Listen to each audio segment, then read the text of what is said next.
Sa aklat po ng unang Samuel Kapitulo 1, talatang 10, 11 at 28. At siya'y nanalangin sa Panginoon ng buong paghihinagpis ng kaluluwa at tumangis na mainam.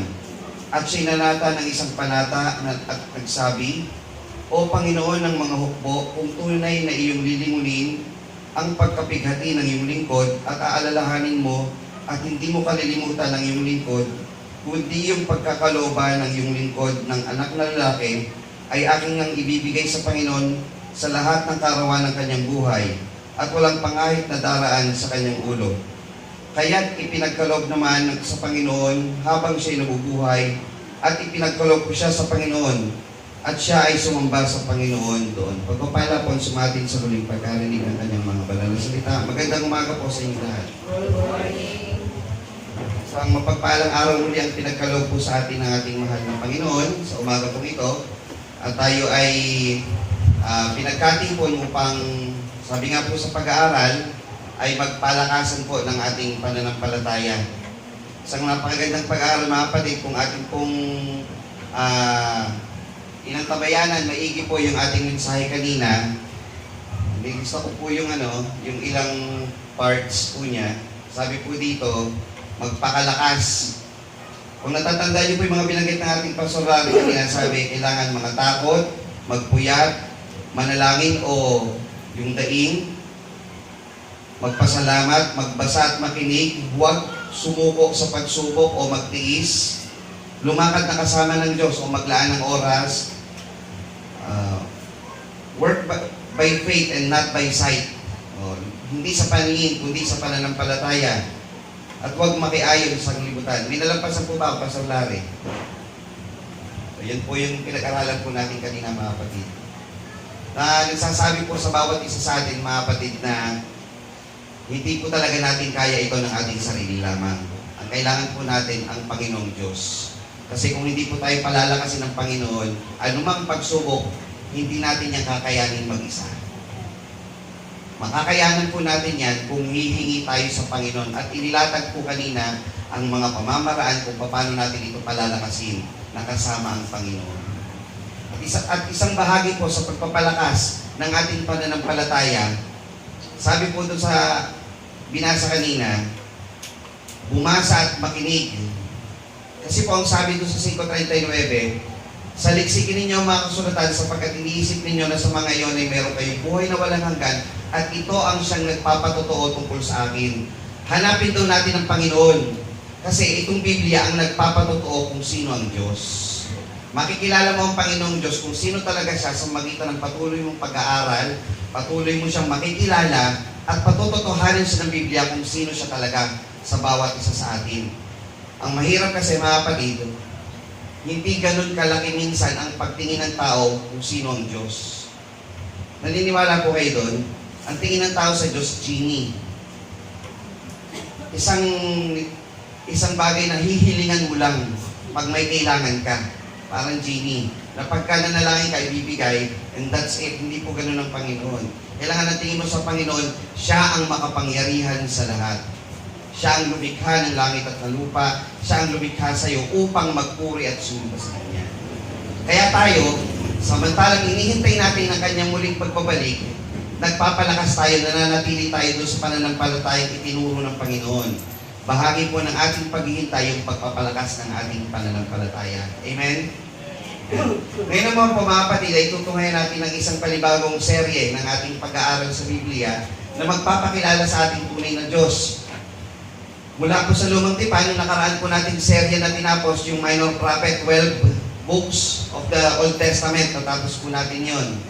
Ngayon, bagong serye, pamagat ng series na to, kung nakaraan ay tawag Minor Prophet Series, ngayon po is yung Lessons of Faith. Per chapter naman pong gagawin natin mula, ang sisimulan natin sa unang Samuel, chapter 1, 2, and chapter 3. Kukunin natin yung mga aral sa bawat kapitulo, sa bawat mensahe na darating. Ito po yung tinatawag na expository type of preaching. Ang tema po ng Samuel, ng unang Samuel, ay Lessons of Faith. Gaya po nung sa tinalakay natin, yung sa paggawa ng kabutihan, it is the whole chapter of 24. Yung naalala niyo yun, paggawa ng kabutihan sa kabila ng mundong may kapanganiban. Chapter 24 po yun. Ngayon naman, chapter 1, 2, and 3.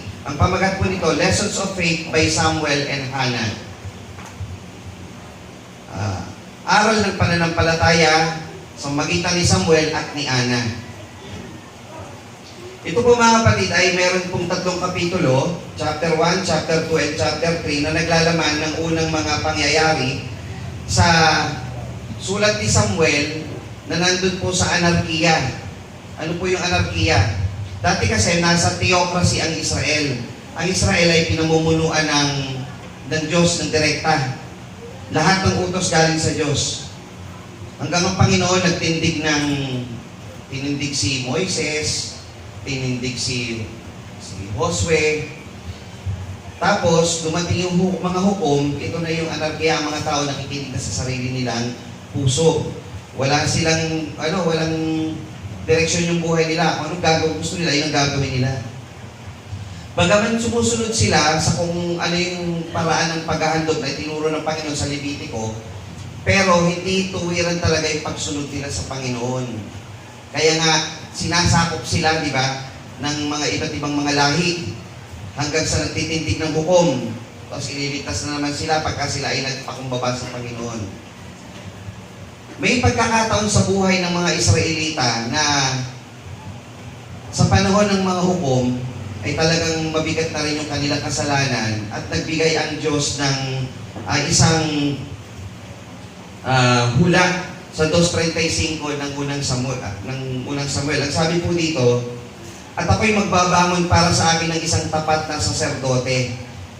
Ayan. Saserdote po ibabangon niya. Bakit? Dito po sa unang Samuel, pag binasa natin, meron po dito mga karakter tayong makikilala. Una po dito, si Elkanah. Si Elkanah po ay lalaki. Si Elkanah, meron po siyang 2 asawa, si Penina at si Ana. Si Ana yung kanyang minamahal, si Penina yung pangalawa niyang asawa na doon siya nagkaanak. Si Ana, wala po siyang anak doon dahil si Ana po ay baog. Si Elkanah at si Ana, si Penina, silang tatlo ay nagpupunta sa saserdote para maghain. Meron silang tinatawag na hain ng pasasalamat. Ito po yung hain ng pasasalamat, ito yung hinahati sa 3. Iba-iba po kasi yung hain. May hain tungkol sa kasalanan na isang buo, pag hinain mo, susunugin, ano na yung kasalanan mo, di ba? Yung pinatawad ka na. Yung hain ng pasasalamat, iba naman po ito. Bawa, meron kang handog na susunugin, hatiin po yun sa 3.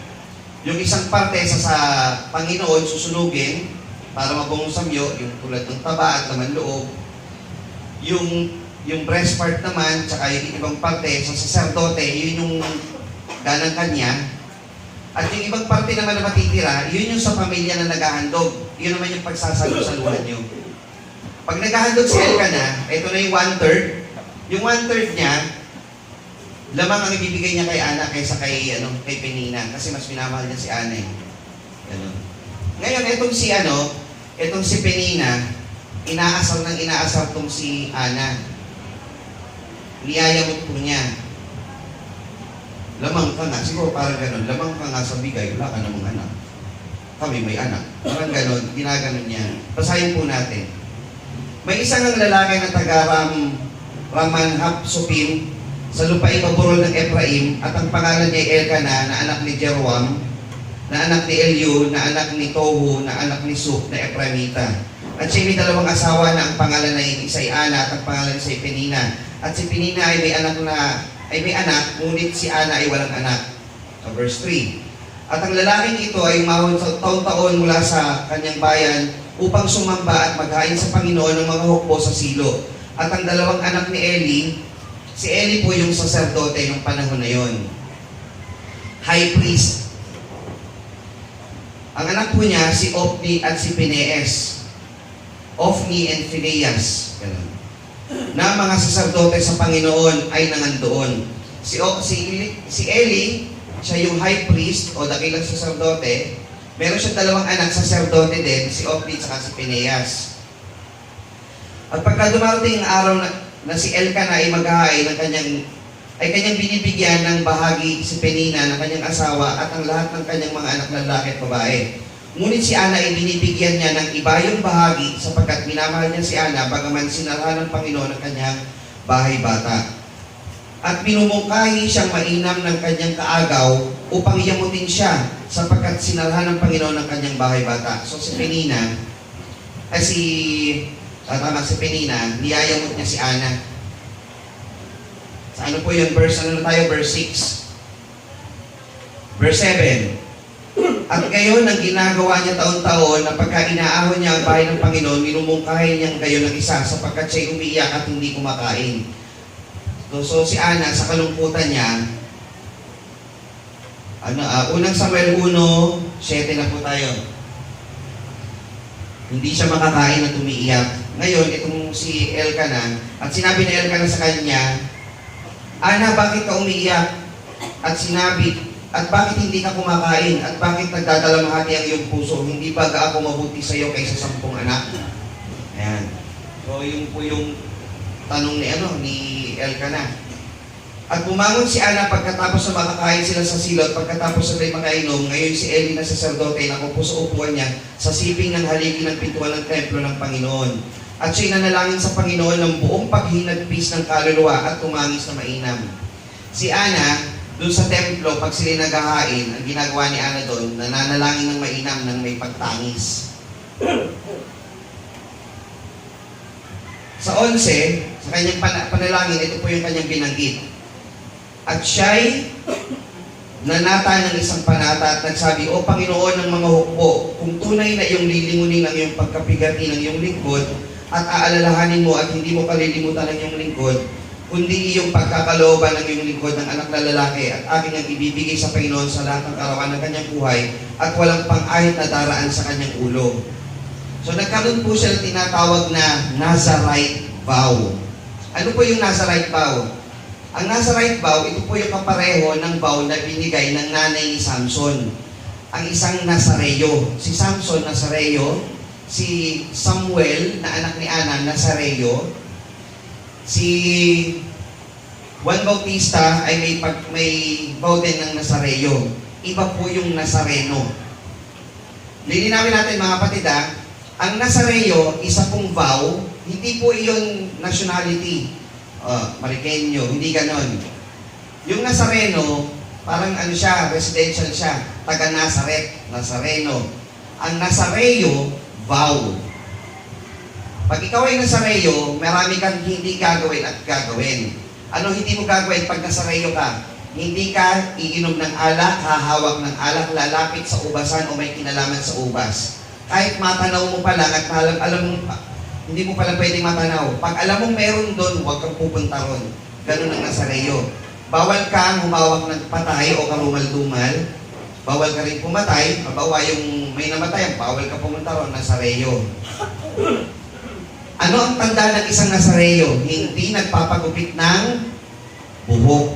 Kaya si Samson, nung nagpagupit ng buhok, pinutol na niya yung kanyang Nazarite vow.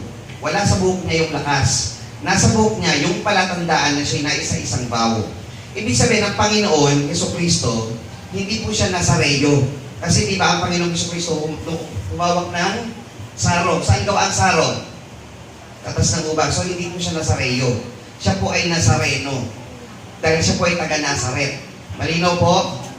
At ang Panginoon, pagdating sa buhok, hindi po rin po siya Nazareo na kagaya po nasa picture na mahaba yung buhok.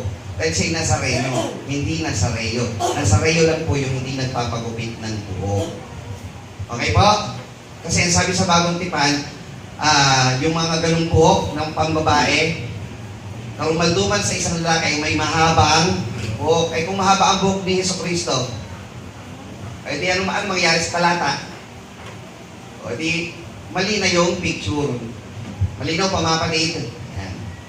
So itong si Phineas, si Ana nung nanalangin, ang ipinanalangin po niya ay magkaroon ng anak. Sino po Miriam ang anak niya? Samuel. Yan. Yan po si Miriam ang tinanong.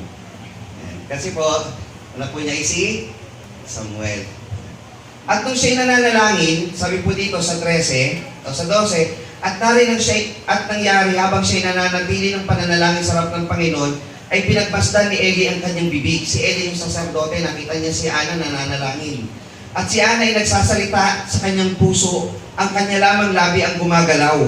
Ngunit ang kanyang tinig ay hindi naririnig sapagkat inaakala ni Eli na siya'y lasing. So sabi ni Eli, at sinabi ni Eli sa kanya, hanggang kailan magiging lasing ka? Ihiwalay mo ang iyong alak sa'yo. Iway mo sa pananalangin ni Ana na pagkamalag pa siyang lasing. Meron po ba kayo po ba pag nananalangin ganon? Minsan, pag kayo lang, yung bibig niyo lang ang bumubuka. Ayan. At sumagot si Ana at nagsabi, hindi Panginoon ko, kundi ako'y babae na may diwang mapanglaw, hindi ako nakainom ng alak o inuming nakalalasing. Kundi aking inihahayag ang aking kaluluwa sa harap ng Panginoon. Huwag mong ibilang ng babaeng hamak na iyong lingkod sapagkat ang kasaganan ng aking daing at ng aking pagtuwahagi ay nagsalita ako hanggang ngayon. For short, mga kapatid, si Ana nanalangin magkaroon ng anak. Sabi po dito sa 17, at ang magkagay sumagot sa Eli at nagsabi, yumaang kang payapa at pinagkaloob niya sa iyo at ipagkaloob nawa sa iyo ng Diyos ng Israel ang iyong hiling na hiningi mo sa Kanya. At sinabi, makasumpong nawa ang iyong lingkod ng biyaya sa iyong paningin. Sa gayon nagpatuloy ang kanyang lakad. Nagpatuloy ng kanyang lakad ang babae at kumain at ang kanyang mukay hindi na nalumbay. At siya'y bumangon maaga ng kinumagahan at sumamba sa Panginoon at pumalik at umuwi sa kanyang bahay sa Ramatha. At nakilala ni Elkanah si Ana na kanyang asawa at inalala siya ng Panginoon. Sabi ng nakilala, hindi po yun na I met you. Sabi ng nakilala, nagsiping. Ganon. At nangyari nang sumapit na ang panahon na si Ana ay naglihi at ipinanganak ang isang lalaki at tinawag ang pangalan niya na Samuel na sinasabi, sapagkat aking hiningi siya sa Panginoon. Ano ibig sabihin ng pangalan Samuel? Sapagkat aking hiningi siya sa Panginoon.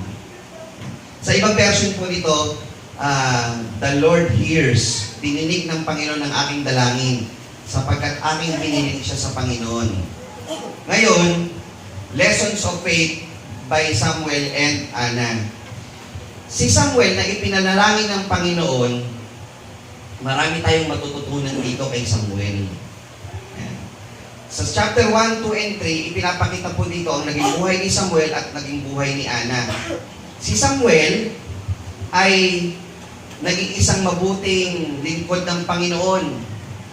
Sa katunayan, mga kapatid, si Samuel po ay, sabihin niyo po ako kung ako'y nagkakamali, nag-iisa po siya sa Biblia na may ganitong ministeryo.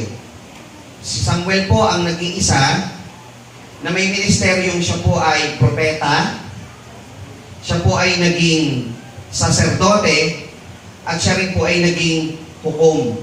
Si Moises kasi naging hukom at naging propeta ng Israel, pero hindi siya saserdote. Ang saserdote si Aaron. Tama po ba? So dalawa ang kay Moises. Kay Samuel, siya po ay propeta, siya ay saserdote, siya po ay hukom. Pakibasa po natin unang Samuel 3:20.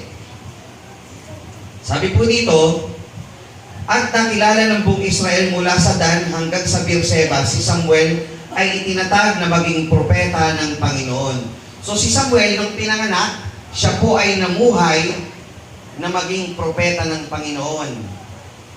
Pagdating po sa unang Samuel 2:18, ngunit si Samuel ay nangasiwa sa harap ng Panginoon, sa bagay ay bata pa, na may bigkis na isang kayong linong epod. So bata pa siya, siya ay nagtatrabaho na sa ministeryong pagkasaserdote, meron na siyang apron na may kayong, tawag dito, isang kayong linong epod. 7:3-9 ng unang Samuel. Subaybayan po natin, ating sabayan. 7:3. At nagsisalita si Samuel sa buong sangbayan ni Israel, nagsasabi, kayo'y babalik sa Panginoon ng buo ninyong puso, at inyong ang aalisin sa inyo ang mga Diyos ng iba, at ang mga Astarot ay hinda sa inyo at ihanda ninyo ang inyong puso sa Panginoon, at sa Kanya lamang kayo maglilingkod, at ililigtas niya kayo sa kamay ng mga Pilisteo. Ang Israel sinasakop ng mga Pilisteo. Si Samuel, naging saserdote, nangaral siya sa Israel, magbalik-loob kayo sa Panginoon, at ang Panginoon babalik sa inyo. 9. At kumuha si Samuel ng isang korderong pasusuhin at inihandog na pinakahandog na susunugin sa Panginoon. At dumaing si Samuel sa Panginoon dahil sa Israel. Sino lang ba ang pwedeng maghandog ng handog na susunugin sa Panginoon? Anong ministeryo lang yon? Saserdote lang. So si Samuel, propeta na siya, saserdote pa. Hukom 7:6. At siya'y nagtipon sa mispa at nagsigib ng tubig at ibinuhos sa harap ng Panginoon at nagsipag-ayuno sa araw na iyon at nagsabi, kami ay nagkasala laban sa Panginoon. At naghukom si Samuel sa mga anak ni Israel. Naghukom pa siya. So siya po ay naging hukom din, naging war leader din siya ng Israel. So pinangunahan niyang Israel sa paglaban sa mga Pilisteo. Sa buong buhay ni Samuel, meron po siyang naging magandang katatayuan sa harap ng Panginoon. Ano po ang naging katatayuan ni Samuel? 2:18 ng unang Samuel. Medyo bibilisan po natin ng konti. 2:18.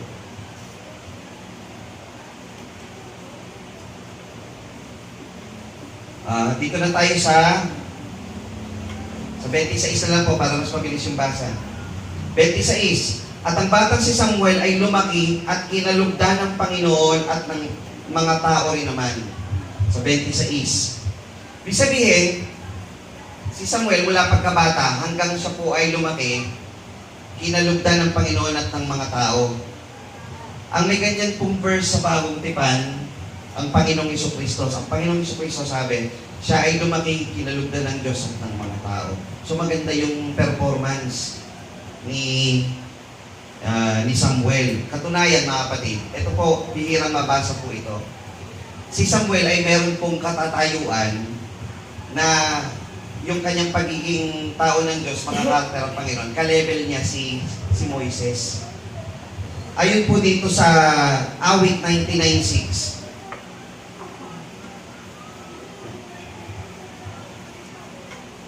Sabi po dito, Awit 99:6. At si Moises at si Aaron sa gitna ng kanyang mga saserdote at si Samuel sa kanila na nagsisitawag sa kanyang pangalan. Sila'y nagsisitawag sa Panginoon at siya'y sumasagot sa kanila. Si Moises daw at si Samuel ay ang mga tao ng Panginoon na kapag sila ang tumawag sa Panginoon, sinasagot sila ng Panginoon. Biruin nyo, sa dinami-dami ng karakter sa Biblia, ang ginamit na karakter dito sa nasinulat ni David, si Moises at si Aaron. Kapag sila daw ay tumawag sa Panginoon, ang Panginoon daw sumasagot sa kanila. Tignan nyo yung Jeremias 15:1. Sabi po dito, nang magkagay sinabi ng Panginoon sa akin, bagaman si Moises at si Samuel ay tumayo sa harap ko, gayon may ang pag-iisip ko ay hindi sa bayang ito. Iyong itakwil sila sa aking paningin at iyong palabasan sila. Gaano kasama ang Israel? Sabi ng Panginoon, kahit pa si Moises at si Samuel ang maging, ang tawag dito, padrino ba tawag doon? Tagapangitna, tagapamagitan. Kahit sila pa maging abogado nyo, Israel, hindi ko kayo patatawarin, sabi gano'n. So, ibig sabihin, para i-level mo itong dalawa na to na, sabihin, ito na pinakamagandang pwedeng halimbawa mo para gawing isang tagapamagitan sa Israel at sa harap ng Diyos. So, iba yung level ng pagkatao nito ni Samuel. Maganda ibig sabihin yung kanyang performance sa kanyang paglilingkod. Alam niyo po mga kapatid kung gaano katibay yung kanyang paglilingkod, paanong nangyari? Ganito po kasi ang nangyari kay Samuel. Ayon po sa 2:26. 3:4 na po tayo ng unang Samuel. Sa 3:4 ng unang Samuel, ganito po nangyari. Nung si Ana nanalangin, Panginoon, ilalagay ko sa isang Nazarite vow, ang magiging anak ko, pagka may nagkaroon ng anak na lalaki. So, dinala niya sa templo. Nung dinala niya sa templo, dyan ka na. I-dedicate na kita sa Panginoon. Alam niyo po ba ibig sabihin ng dedication, mga kapatid? Tayo po ba nagpapadedicate ng anak? Alam niyo po ba ibig sabihin ng dedication? Baka kasi pareho na tayo ng taga-sanglibutan, yung sinasabing nakikiayon sa sanglibutan. Parang itinuturing na natin itong parang binyag sa kanila. Hindi po yung pag-dedicate, welcome to the Christian world. Hindi po, Kristiyano po yan. Sa Panginoon yan eh. Ang dedication, mga kapatid, hindi po ito kagaya sa mga ibang mga pananampalataya na para maging Kristiyano, binyagan. Hindi po. Itinatalaga mo ang batang ito sa Panginoon. Ibig sabihin, ikaw ay nagbibigay sa iyong sarili, palalakihin mo ang batang ito sa harap ng Panginoon. So pag dinedicate nyo ang isang bata, na kanino ang bigat? Sa bata o sa iyo bilang guardian? Na kanino po?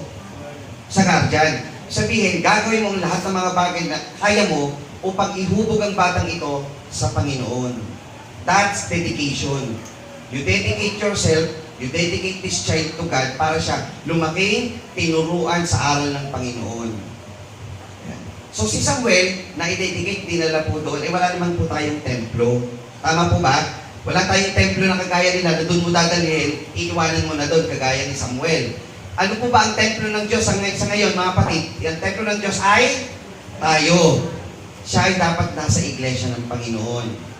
So habang lumalaki ito si Samuel, na nasa piling ni Eli, na tinatawag ng Panginoon si Samuel, at kanyang sinabi, narito ako. Siya tumakbo kay Eli. Ang Panginoong Diyos tumawag kay Samuel, sabi ni Samuel, tinatawag ako ni Eli. Akala niya ganun. At siya tumakbo kay Eli, sabi, narito ako sapagkat tinawag mo ako, at kanyang sinabi, hindi ako tumawag, mahiga ka uli, at siya yumaon at nahiga. Tumawag uli ang Panginoon, Samuel. Bumangon si Samuel, naparoon kay Eli, nagsabi, narito ako, sapagkat ako'y tinawag mo. At siya'y sumagot, hindi ako tumawag, anak ko, mahiga ka uli. Hindi pa nga nakikilala ni Samuel ang Panginoon, ang salita man ng Panginoon ay nahayag sa kanya. At tinawag uli ng Panginoon ng ikatlo. At siya'y bumangon na paroon kay Eli, nagsabi, narito ako, sapagkat ako yung tinawag. At nahalata ni Eli na tinatawag ng Panginoon ang bata. Verse 9. Kaya sinabi ni Eli, Samuel, yumaon ka, mahiga ka, at mangyari na kung tawagin ka niya, iyong sasabihin, magsalita ka, Panginoon, sapagkat dinirinig ng iyong lingkod. Sabi sa pag-aaral kanina, para maging malakas ang iyong pananampalataya sa Panginoon, magbasa ka at makinig ka. Ngayon, pag tinawag ka ng Panginoon, anong isasagot mo? Magsalita ka sapagkat dinirinig ng iyong lingkod. Mga kapatid, nagsasalita ba ang Panginoon sa atin? Anong isasagot natin sa Panginoon? Lord, speak Lord, your servant listens. Yun po isasagot natin, mga kapatid. Pag tinawag tayo ng Panginoon na maglingkod sa Kanya, Lord, magsalita ka, nakikinig po ang iyong lingkod. Tama po ba, mga kapatid? Yun ang isasagot natin sa Panginoon. Speak, Lord, for your servant listens. At nagsabi ang Panginoon kay Samuel, narito, gagawa ko ng isang bagay sa Israel, na ang dalawang tainga ng bawat isa ay makikinig at magpapanting. So nagsalita po ang Panginoon kay Samuel. Kaya si Samuel lumaking naaayon sa kalooban ng Panginoon. Kasi po siya mula pagkabata, nasa bahay na ng Diyos. So yung mga bata, kung gusto yung mga bata natin, lumaking nasa pananampalataya, nasa kalakasan ng paglilingkod, subukan natin at sikapin natin na sila'y manatili sa bahay ng Panginoon. Gusto niyo ba, mga kapatid, maging malakas din sila sa pananampalataya? Nasa sa atin yun, mga kapatid. Itugan natin sila sa paglilingkod sa Panginoon. Sikapin mo kung ano ang dapat mong ipanood sa bata. Anong ipakain sa bata, iparinig sa bata, ipagawa sa bata. Isipin mo kung ano yung mga bagay na makapagtutuga sa kanya. Shape your child sa kung ano gusto ng Panginoon, gaya ng ginawa ni Ana. Ngayon, itong Israel, habang itong si Samuel ay nagiging isang saserdote, meron pong dalawang saserdote na anak ni Eli na gumagawa ng masama. Ito po ay si Ofni at si Phinehas. Bagaman sila po, ito ang masakit na katotohanan, mga kapatid. Nabanggit po ito ng kapatid ng ating pasolari kanina. Meron po na nasa loob ng bahay dalanginan, pero wala dun yung puso. Tatama po ba yun, mga kapatid? Patunayan natin. Sabi po dito, sa 2:12 ng unang Samuel,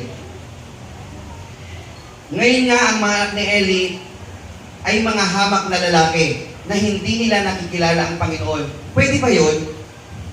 High priest yung tatay, saserdote rin yung dalawang anak, pero dalawang saserdote nito, hindi nila nakikilala ang Panginoon. Pwede pala yun. Ano ba ang ginagawa nitong dalawa na ito? Sabi po dito, ang kaugalian ng mga saserdote sa bayan ay pagka ang sino may maghahandog ng hain at lumalapit ang mga bataan ng saserdote, sa verse 13 na tayo, 2:13. Samantalang ang laman ay niluluto, ay may hawak sa kamay na pangipit na may 3 ngipin. Kinukuha nila, bawagan ko lang para mabilis. Magkahain kayo, bago pa yan sunugin, kinukuha na ng dalawa. Ayaw nilang partihin, kanila na yun. Ganun pong ginagawa ng dalawa. Pagdating dun sa 22, si Eli nga ay totoong matanda na at kanyang nabalitaan ang lahat ng ginagawa ng kanyang mga anak sa buong Israel. Kung paano sila'y sumisiping sa mga babae na naglilingkod sa pintuan ng tabernakulo. Doon mismo sa tabernakulo ng Diyos, niloloko nitong dalawang to yung mga babaeng naglilingkod. Sinisipingan ng dalawa. May mga ganitong ministro dito sa mga iba't ibang pangkat ng pananampalataya. Kaya nga yung isa nadidemanda ng rape eh. Nabalitaan niyo ba yun? No. Paano ang turo niya? Ito ay turo ng Diyos. Niloloko nila. Ganyan ang ginagawa ng anak ni Eli. Kaya ang Panginoon nagbigay ng hula, sabi, magtitindig ako ng isang matuwid at tapat na saserdote. Yun po yung pinausbong niya, si Samuel. Ngayon, si Samuel, iwanan po muna natin pansumandali. Pupuntahan naman natin yung buhay naman ni Ana. Naniniwala kayo mga kapatid, behind a man's success is a woman supporting him. Behind the success of a man is a supporting woman. Tama po ba? Pero hindi lamang po yung asawa. Minsan nanay po yun. Si Ana po mga kapatid, ay may katangian. Ito po yung kanyang katangian. Sa pananampalataya ni Ana, balikan po natin yung verse 1. Sabi po dito, chapter 1, si Ana ay hindi nagpadaig sa kalungkutan. Ano po ba ang kalungkutang nadadama ni Ana nung panahon na yon, mga kapatid? Dalawa. Isang inner, saka isang outer. Ano po yung inner niya, yung pangloob? Siya po ay baog. Hindi magkaanak. Masakit po ba yon? Masakit yun. Ano po yung pangalawa? Pangmutya ng iba. Ano po yung binasa natin kanina? At iminumungkay siyang mainam ng kanyang kaagaw upang yamutin. Yan. Si Ana, niyayamot pa. Pero siya hindi nagpadaig sa kalungkutan. Siya po, anong ginagawa po niya? Verse 10 to 18 ng unang Samuel, siya po ay nananalangin ng mainam. Nagpapalakas siya ng pananampalataya. Binasa natin kanina. Katunayan, sa kanyang pananalangin, muntik pa siyang, hindi pala muntik, napagkamalan talaga siya ni Eli na siya ay lasing. Ganun kaigting yung kanyang panalangin at pananampalataya sa Panginoon. Pangatlo, si Ana ay marunong magpuri ng tamang pagpuri at pagsamba sa Panginoon. Ito mga kapatid, gusto ko po ito na i-take note po ninyo. Sabi po dito sa verse 19 ng unang Samuel, chapter 1, verse 19. Pakilagay po. Sabi dito, at sila'y bumangong maaga sa kinaumagahan at sumamba sa Panginoon. Ang mahirap sa mga tao, sila ay sumasamba sa Panginoon, nananalangin sa Panginoon, sapagkat ang gusto nila ay ibigay ng Panginoon ang gusto o hinihiling nila. O, praise the Lord sa kagandahang loob ng Panginoon sa akin. Pinupuri nila ang Panginoon dahil sa kagandahang loob lang ng Panginoon sa kanila. Alam niyo ang mali po doon, dapat you praise the Lord for who He is. Sasambahin mo ang Panginoon dahil siya ay Diyos, hindi dahil sa binibigay niya lang sa iyo. Biyaya na lang ng Panginoon na tayo binigyan ng pagkakataon at karapatang humiling. Ano ba ang tao? Bakit pa nilalang ang tao? Ang nilalang ang tao para sumamba at magpuri sa Panginoon. Biniyayaan na lang tayo ng pagkakataong humiling. Kaya tayo, kung tayo nilalang upang magpuri at sumamba ka sa Panginoon. Gaya po nito, hindi pa sinasagot ang kanyang panalangin, sumasamba na siya sa Panginoon. Yan po ang dapat na maging ugali natin upang maging malakas ang pananampalataya natin sa Panginoon. Sumamba tayo ng tunay at tunay natin nakikilala ang Panginoon. Alam niyo mga kapatid, ang mahirap sa mga bata ngayon, mga millennial, bibigyan ko na po kayo ng babala. Wag na wag niyo po itong gagawin, lalo sa Facebook niyo o sa social media. Ano po iyon? Thank you, Papa God. Thank you, Papa G. Alam niyo bakit? Ginagawa niyong mati ni Idol. Parang ginagawa niyo siyang pinaliliit niyo yung pagtingin sa Diyos. Ang nangyayari, ang tingin mo sa Kanya, parang artista. Thank you, Papa G. Thank you, Papa Lord. Thank you, Papa God. Hindi po. Thank you, Almighty God. Kailangan ang pagtingin mo sa Kanya, malaking Diyos, makapangyarihang Diyos. Ang Diyos hindi na pabibiro. Nahihiya ba kayong sabihin, salamat po, Panginoong Jesucristo?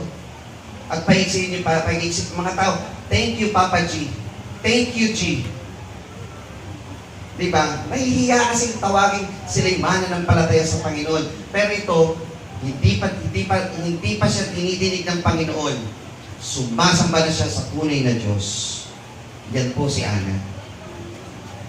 At pagkatapos na siya po ay pinagkalooban ng Panginoon ng kanyang dalangin, siya ay tumutupad sa ipinanalangin niya at ipinanata niya sa Panginoon. Tama po ba yun mga kapatid? Pag ipinangako mo sa Panginoon yan, ibigay mo yan, gaya ng pinangako ni Ana. Anong pinangako niya? Pag ako'y nagkaroon ng anak na lalaki, ibibigay ko ito sa Panginoon. Ibinigay niya sa Panginoon. Importante po yun. Kasi ang kausap mo, hindi tao. Ang kausap mo ay Diyos na makapangyarihan sa lahat. Ngayon, ano ang naging ganti ng Panginoon kay Ana? Ito mga kapatid, ako din po nagulat din po ako. Review or research ng kasulatan. Hindi ko po ito nabasa ng mga nakakaraang taon. Basahin po natin, pakilagay po yung 2:21 ng unang Samuel. Tama. 2:21 ng unang Samuel. At dinalaw ng Panginoon si Ana at siya'y naglihi at nagkaanak ng 3 lalaki at 2 babae at ang batang si Samuel ay lumaki sa harap ng Panginoon. Kita niyo ito mga kapatid. Ano ba ang hinihiling ni Ana sa kanyang panalangin? Magkaroon ng isang anak. Ilan ang binigay ng Panginoon sa kanya? 6. Si Samuel plus 3 boys and 2 girls. 6. Kung ibibigay mo sa Panginoon ang gusto ng Panginoon, ang idinadalangin mo sa Panginoon ay binigay mo sa Panginoon, tutupad ka sa iyong salita, ang Panginoon ay tapat at magbibigay ng higit sa idinadalangin mo. Tandaan mo yan mga kapatid. Tandaan natin yan. Hinihiling niya isa, ibinigay ng Panginoon 6. Lagpas sa ine-expect mo sa Panginoon. Sa kung tayo may hinihiling mga kapatid, manampalataya tayo na tapat ang Panginoon. Alam niyo, maaalala natin dito, sa 8:18 ng Roma, pakibasa po. Sabi po dito, napakagandang talata po nito mga kapatid. Sabi po, sapagkat napatutunayan ko na ang pagtitiis sa panahong ito ay hindi karapat-dapat maitumbas sa kaluwalhatiang mahayag sa atin. Ang dinadalangin natin pag tayo ay dumudulog sa Panginoon, Panginoon, dinadalangin po namin ang kaligtasan sa araw-araw. Amen? Pagkain sa araw-araw. Amen? Proteksyon o pag-iingat sa bawat biyahe, hanap buhay, pag-aaral, pamamalengke, o pakikasalamuha sa sanglibutan. Amen? Pero yung pagtitiis natin dito, pag tayo naniwala sa Panginoon, sumampalataya sa Panginoon, nanatili tayo ng kalakasan sa Panginoon, ang ibibigay niya, higit dun sa itinadalangin natin, kundi yung buhay na walang hanggan. Higit sa hinihingi natin ang ibibigay ng Panginoon. Kung ang hinihiling mo lamang pagkain, ang ibibigay sa iyo ng Panginoon, buhay na walang hanggan, nakapiling na lahat ng Panginoon Diyos. Mas malaki ibibigay niya. Ano po ang dapat kasi sa atin? Manatili tayo sa kalakasan ng pananampalataya. Kung anong gusto ng Panginoon, ibigay mo. Ibibigay sa iyo ng Panginoon ang higit sa hinihiling mo sa Kanya. ayon sa kanyang kalooban. Gaya ni Ana. Ngayon mga kapatid, bakit po natin tinalakay itong Bakit po natin tinalakay itong chapter 1, 2, and 3 ng unang Samuel? Ang pinatutunayan natin dito mga kapatid, we Christians must have strong faith in God. Si Samuel, wala pagkabata, hinuhubog sa pananampalataya sa Panginoon. Sa katunayan, si Ana pa nga, sa kanyang pagsamba sa Panginoon, siya pa ay nagkaroon ng tinatawag na paghula. Sa chapter 2, mababasa po natin dito yung hula ng mga binikas ng pagsamba ni Ana sa Diyos. Yan. Hindi na po natin iisa-isahin sa chapter 2. Sa chapter 3, ipinakita yung tibay ng pananampalataya ni Samuel mula pagkabata hanggang siya ay lumaki. Sabi po kasi dito, magkaroon ka ng matibay at patatag na pananampalataya sa Diyos. Pinapakita rin ng chapter 1, 2, and 3 na sambahin mo ang Panginoon kung sino siya. Kailangan ang Panginoon kilala mo. Hindi yung sumasamba ka for your attendance. Kasi alam nyo sa trabaho, sa eskwelahan, minsan kahit wala ka naiintindihan, basta nasa attendance ka, alam mo papasa ka eh. Tama ba? Hindi naman tayo lahat talaga henyo sa school eh. Basta alam natin, pagka always present ka sa school, ano mangyari? Papasa ka. Masipag pumasok yan eh. Oo. Pero sa Panginoon, mga kapatid, kailangan, kilala mo. Nandun ka na, kilala mo pa yung Diyos na sinasamba mo. Kagaya nila. Pangatlo, si Ana gave the best offering to God. Ano yung best offering na pwede niyang ibigay sa Panginoon? Sino po? Si Samuel. Ano maaalala natin doon, mga kapatid? Alam niyo po, mga kapatid, ang Panginoong Diyos, ano ang best offering na binigay ng Panginoon upang tubusin yung ating mga kasalanan? Yung kanyang buhay. Meron pa bang best offer na pwede ibigay ang Panginoon upang i-redeem tayo sa ating lugmok sa kasalanan? Tinubos tayo ng Panginoon. Kasi kung di tayo tutubusin, ano ba yung salita sa sanglibutan ngayon? Pag yung sinangla, hindi natubos, ano mangyari? Marinimata. Pag narimata, mababawi mo pa ba? Hindi na. Mapupunta na yun sa iba.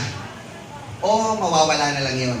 So tayo, pag hindi tayo natubos sa kasalanan, saan tayo mapupunta? Impyerno. Tinubos tayo ng Panginoon with the best offering that God can offer, yung kanyang buhay. Ano ang best offering na pwede natin ibigay sa Panginoon bilang ating pagpupuri at pagsamba sa Kanya? Iharap mo ang iyong katawan na isang haing buhay, banal at kaaya-aya na siya nating katampatang pagsamba. That's the best offering na pwede natin ibigay sa Panginoon. Pang-apat, God will give you more. Sa pananampalataya, si Samuel, pag binasa natin yung mga susunod na kapitulo, si Samuel, iniyakang mainam ng Israel. Alam niyo ba, mga kapatid, yung isang tao pag namatay at marami daw nakiramay, ano daw yung tao na yun? Mabuting tao daw yun. Ito, iniyakan ng buong Israel. Ano ibig sabihin? Talagang minahal ng Israel itong si Samuel. Gusto niyo ba, mga kapatid, pagdating ng panahon, ayon sa aral ng pananampalataya na itinuturo sa atin, maging ganun din tayo. Hindi yung pag namatay tayo, ang sasabihin ng tao, ay, nakahinga na tayo. Nawalan tayo ng tinik sa lalamunan. Di ba? Yung sayang ang bata pa niya. Marami pa siya dapat pwedeng matulungan. Di ba ang sarap nun? Yung maaalis ka sa sanglibutan, yung mga tao nakatingin sa'yo na may mabuti kang patotoo. Alam niyo bakit? Dahil yung mga bagay na yun, credit ko mo yun sa Panginoon. Ibig sabihin, you touch lives of people. Ang iyong ilaw ay nakapagliwanag sa mga tao na to dahil ang iyong liwanag ay nakapagbibigay lugod sa kalwalhatian ng Panginoon. So tayo po ay dapat matuto ng mga aral ng pananampalataya. Sa chapter 1, 2, and 3, Si Samuel at si Ana po yung ating kinuha. Na silang dalawa ay nagpakita ng pananampalataya sa Panginoon na mula pagkabata, Lord, speak, I will listen. Pwede niyo ba sabihin sa mga Panginoon yan, mga kapatid? Speak, Lord, your servant listens. Gusto ko pong magtrabaho para sa iyo, Panginoon. Gusto kong magkaroon ng ministeryo. Bahagi yun ng aking best offering na maibibigay sa iyo. Kasi hindi mo mapuputol yung kamay mo tindog sa Panginoon eh. Kasama yan eh. Yung pagkatao yan eh. At si Ana, na nagpakita ng mabuting halimbawa sa kanyang anak, na maganda yung kanyang pagpapakita. Ngayon mga kapatid, sa huling bahagi po nito, sa huling talata, o mga talata, may babasahin po ko sa inyong bahagi. Sa aklat po ng unang Samuel, Kapitulo 2, talatang 18 at 19. Dito po tayo magtatapos. Ngunit si Samuel ay nangangasiwa sa bahay sa harap ng Panginoon, sa bagay ay bata pa. Na may bigkis na kayong linong epod. Bukod sa rito, iginagawa siya ng kanyang ina ng isang munting balabal at tinadala sa kanya taon-taon sapagkat siya umaahon na kasama ng kanyang asawa upang magagandog ng hain taon-taon. Stay po natin sa verse 19. Mga kapatid, tunghayan niyo po ito mabuti. Si Ana, nung naihandog niya na si Samuel sa Panginoon, kailan niya lang makikita si Ana, kailan lang makikita ni Ana si Samuel sa buhay niya? Isang beses sa loob ng isang taon. Pag nagkita sila, hindi niya po ito madadala sa Jollibee. Tama po ba? Ano lang ang magagawa mo sa anak mo sa loob ng isang taon, sa isang araw na magkita kayo? Ano lang? Hindi po buong araw yun. Malamang oras lang yun. Ang tagal mong ipinanalangin sa Panginoon, saglit mo lang makikita. Pag hiwalay nila, siguro ganito yun eh. Ako si Ana, yayakapin ko na. Siyempre, sinusukat niya na yung katawan nun. Iginagawa niya ng isang munting balabal. Next year, bagong balabal ulit yun. Ito lang may ibibigay niya. Di ba parang ang sakit? Tagal mong inintay, ngayon mo lang makikita ulit. Na hanggang doon mga kapatid. Palagay ko, sandamukal na, sandamakmak at sako-sakong bilin ang binibigay nito. Anak, siguro titingnan, may sugat ka ba dyan? Okay ba, nalilinis ba yung tenga mo? Di ba gano'n mga magulang? Titignan mo yun, lahat ng, kahit siguro bibinataan na to eh. Pag tinatawag niya, titignan niya yun eh. Gano'n niya kamahal eh. Alam niyo po ba mga kapatid? Na tayo ay ayon sa kalooban ng Diyos kung ba tayo pinanganak. Pero wala tayo sa pagkakataong taon-taon o linggo-linggo lang tayo tinitignan ng Panginoon. Alam niyo po ba ang Panginoon, everyday kinakamusta tayo? Kung anak ko, ganito na siya, ganito na siya. Alam niyo ba kung gaano ka-excited si Ana para makita yung kanyang anak? Alam niyo ba kung gaano ka-excited ang Panginoon na makita tayong naglilingkod sa Panginoon? Ganun daw ang magulang. At ganun ang Diyos sa bawat isa sa atin. Ang gusto ng Diyos, makita tayong maayos. Ang gusto ng Diyos, makita tayo. Diyan kita iniwan sa paglilingkod, diyan kita makikita sa paglilingkod. Tayo nilalang ng Panginoon, napakapalad natin na karating tayo sa iglesia ng Diyos na ito upang tayo maglingkod sa Kanya. Kaya tayo mga kapatid, dapat tayo manatili sa harap ng Panginoon. Huwag natin sasayangin. Gaya ni Samuel, hindi niya sinayang yung idinedicate siya ng Panginoon. Tama po ba? Hindi niya sinayang yun. Huwag natin sasayangin yung ikinamatay sa atin ng Panginoon. Huwag natin sasayangin yung sinabi ng Panginoon na Ama, kumbaga, maaari makalampas sa akin ang sarong ito. Ibig sabihin, yung paghihirap na ito, masakit sa Panginoon na dinanas niya ang mga bagay na yun. si Ana, masakit sa kanya na dinanas niya na mahiwalay sa kanyang anak. Kaya ginagawa niya ang lahat para sa kanyang anak. Ang Diyos, napakasakit na sa kanya ay mamatay sa krus. Pinahirapan, huwag natin sayangin yun. Kaya sa tuwing tayo kakain ng tinapay at iinom ng sarong, mga kapatid, lagi natin iisipin ang Diyos na matay sa ating mga kasalanan. Lord, kami po ay kakain at iinom habang ikaw po ay aming hinihintay. Inaalala namin ang iyong kadakilaan na ikay namatay upang tubusin ang aming mga kasalanan upang kami ay maligtas at makasama mo sa paraiso. Bigyan natin ng diin sa ating buhay. Salamat, Panginoon, at naging kalakasan ito sa bawat isa sa atin. At tawa po mga kapatid, sa umagang ito ay natin naintindihan na tayo po ay mayroon pong misyon sa buhay. Ang maglingkod, mula nang makilala natin ang Panginoon hanggang sa tayo ay bawian ng buhay, maglingkod tayo sa harap ng ating mahal na Panginoon.